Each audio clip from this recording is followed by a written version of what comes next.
when the word becomes more real to you, Yeah. when the answer becomes more real to you than the size of that mountain, right? That's when we start to see break. That's when we start to see mountains literally dissolving. Yeah. And then it's not like our effort. You know, there's a lot of people, I call it the faith merry-go-round.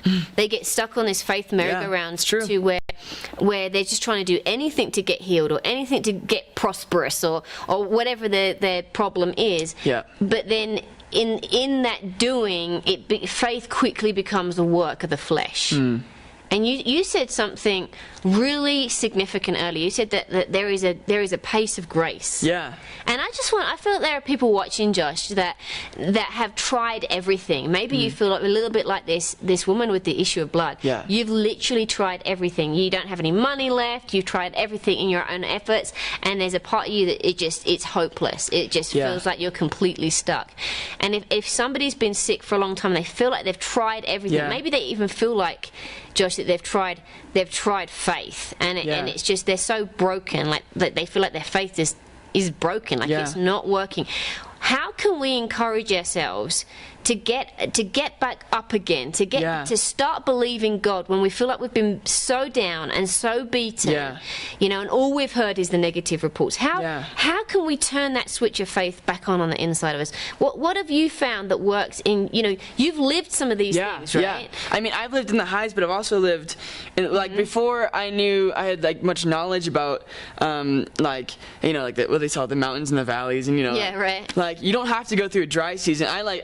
Some of the like youth groups I grew up in and whatever, like they said, oh well, God is like giving you have to walk through the dry seasons, and He's gonna give you dry seasons where you're not gonna hear His voice, and it's so wrong. God doesn't bring the dry season. It's so wrong. And for me, the switch that I had to make was that I had to take all the negativity out and replace it with life. Like anywhere in my life where I'm feeling, oh well, this is just negativity, or this is just death, and this is like, it might be wrapped up in a nice package, but it's really death at its core. Then I have to identify that, get it out, and replace it with life. Well, even Jesus, He shut the door on the unbelief, right? Yeah, He shut the door on the unbelief. And these would have been some people maybe that He knew. Right? They may have been close people to the situation, but sometimes that negativity and that fear, you know, it kind of attaches itself to us. You know, it even comes from people that love and mean well. I mean, and if you're not careful, it slowly becomes part of your identity. That's true. Like over the years, I've encountered so many people. They're like, Josh, like, but I am like so sad, and this happened, and I'm so sorry that happened. Like, it's some things are tragic that have happened to people, but there's hope in Jesus. And there's a love so great and so amazing that it doesn't matter what smart or dumb decision you make, that there's still a Father who loves you and a family that you belong to. That's the goodness of that's the gospel. Isn't that awesome? Yeah.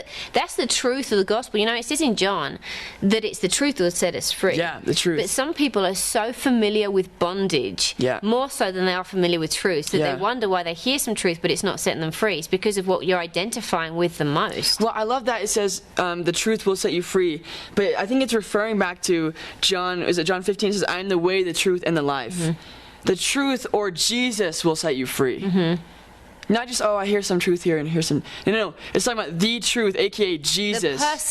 The person of truth. Jesus will set you free. It doesn't say He might set you free. It doesn't say, oh, if it's convenient for you, Jesus, if it be your will. No. It already is His will. He already wants to set you free. Do you believe it or not? And do you want to receive it or not? That's what it comes down to.